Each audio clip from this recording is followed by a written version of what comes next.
नमस्कार साथियों। आज के इस वीडियो में हम हरित क्रांति के बारे में चर्चा करेंगे। और हरित क्रांति के बारे में चर्चा करने से पहले थोड़ा सा मैं आपको पिछले वीडियो की ओर आपका ध्यान आकर्षित करना चाहूँगा। पिछले वीडियो में हमने योजना अवकाश के बारे में आपको बताया था कि 1966 से 1969 के बीच में 3 वार्षिक योजनाएं चली जो कि एक साल की थी। पहली योजना 1966 से 1967 तक, दूसरी 1967 से 1968 तक और तीसरी 1968 से 1969 तक थी। उस वीडियो में एक जगह मैंने 69 की जगह 89 कह दिया था, तो वो करेक्शन मैं करना चाहता था। दूसरा कि उस वीडियो में हम ये बता रहे थे कि 15 अगस्त 1947 को डॉलर और रुपए में क्या संबंध था। तो आपको ये जानकर ताज्जुब होगा कि जो कि आज $1 72 और 73 रुपये के बीच में रहता है, अप डाउन होता रहता है। तो 15 अगस्त 1947 को एक अमेरिकन डॉलर की कीमत 1 भारतीय रुपये के बराबर थी। एक अमेरिकन डॉलर 1 भारतीय रुपये के बराबर था। लेकिन दोनों देशों की तरक्की में इतना अंतर आया कि आज हमारे रुपए की कीमत डॉलर के मुकाबले काफ़ी नीचे है। तो अब हम आज के बिंदु पर चर्चा करेंगे हरित क्रांति।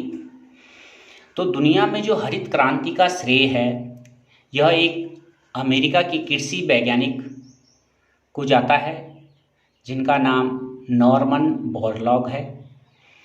इन्होंने मैक्सिकन गेहूं एक किस्म थी उस पर शोध किया था और उस शोध का परिणाम ये हुआ कि इन्होंने जो बीज पैदा किए, जो हाइब्रिड बीज पैदा किए, उससे गेहूं की बहुत पैदावार बढ़ गई। तो ये तो रही विश्व परिप्रेक्ष्य में बात। अब बात करते हैं भारत के संदर्भ में। भारत में हरित क्रांति को लाने का श्रेय श्री MS स्वामीनाथन को जाता है और श्री MS स्वामीनाथन को ही हरित क्रांति का जनक कहा जाता है। ये भारत के प्रसिद्ध कृषि वैज्ञानिक थे। अब थोड़ा सा मैं आपको समझाना चाहूँगा जो भारत में हरित क्रांति आई इसके पीछे किस किस का श्रेय था, क्योंकि हरित क्रांति को लाने में 2-4 दिन का तो वक्त लगा नहीं, इसमें काफ़ी सालों की मेहनत थी। 1963 में जो अमेरिकन कृषि वैज्ञानिक थे नॉर्मन बोरलॉग, इनको भारत में आमंत्रित किया जाता है और MS स्वामीनाथन के साथ ये दिल्ली के पूसा कृषि अनुसंधान में इस पर शोध करते हैं। इसमें मुख्य भूमिका हमारे तत्कालीन प्रधानमंत्री लाल बहादुर शास्त्री जी की भी थी और उनके साथ साथ जिन्होंने इसमें विशेष रुचि दिखाई वो उस समय के कृषि मंत्री C सुब्रमण्यम जी थे, जिन्होंने इसमें महत्वपूर्ण रोल अदा किया। तो ये तो रहा कि भारत में आने का संदर्भ।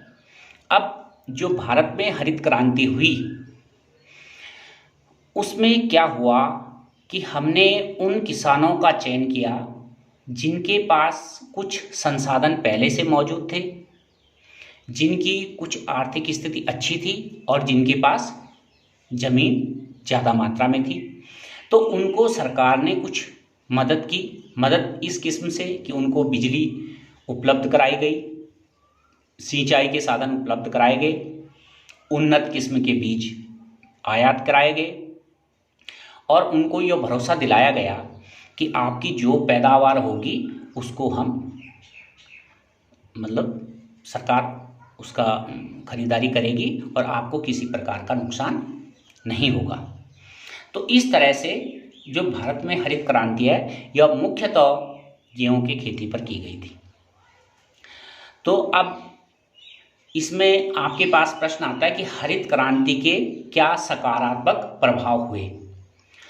तो हरित क्रांति के सकारात्मक प्रभाव ये हुए कि एक तो जो गेहूं की पैदावार थी वो कई गुना बढ़ गई। दूसरा, हम खाद्यान्न के रूप में हमारा देश संपन्न हो गया। और तीसरा, किसानों की आर्थिक स्थिति मजबूत हो गई। तो ये तो सकारात्मक पहलू है।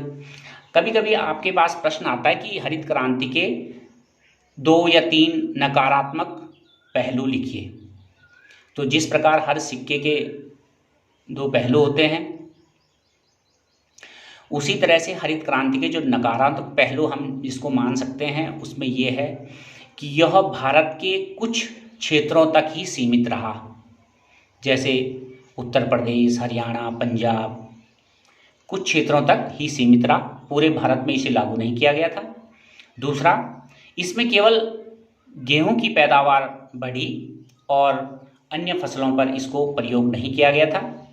तीसरा, कि जो गरीब और अमीर किसान थे इनके बीच में फासला बहुत बढ़ गया था, क्योंकि हरित क्रांति उन्हीं किसानों के द्वारा लागू की गई थी जो कुछ रूप से आर्थिक स्थिति जिनकी मजबूत थी, और इस हरित क्रांति के कारण उनकी स्थिति कई गुना मजबूत हो गई और जो गरीब किसान थे उनके बीच में फासला हो गया। तो इस तरह से हम कह सकते हैं कि हरित क्रांति के सकारात्मक और नकारात्मक दोनों प्रकार के पहलू थे। इसके बाद हम चर्चा करेंगे श्वेत क्रांति के बारे में। आपसे पूछा जाता है कि भाई श्वेत क्रांति का संबंध किससे है। जैसे हरित क्रांति का संबंध कृषि से है, तो इस तरह से श्वेत क्रांति का संबंध दुग्ध उत्पादन से है, दूध से। और भारत में मिल्कमैन ऑफ इंडिया के नाम से जाने जाते हैं वर्गीज कुरियन। भारत के जो मिल्कमैन ऑफ इंडिया हैं वो हैं वर्गीज कुरियन। वर्गीज कुरियन को मिल्कमैन ऑफ इंडिया के नाम से जाना जाता है। इन्होंने क्या किया था कि गुजरात का एक शहर है आणंद, आणंद शहर से इन्होंने अमूल के नाम से एक दुग्ध उत्पादन शुरू किया और ये धीरे धीरे बढ़ता गया। और 1970 में एक ऑपरेशन फ्लड के नाम से एक कार्यक्रम चलाया गया, जिसमें सिर्फ दुग्ध उत्पादन नहीं था बल्कि दुग्ध उत्पादन के साथ साथ लोगों को रोजगार भी मुहैया कराया गया।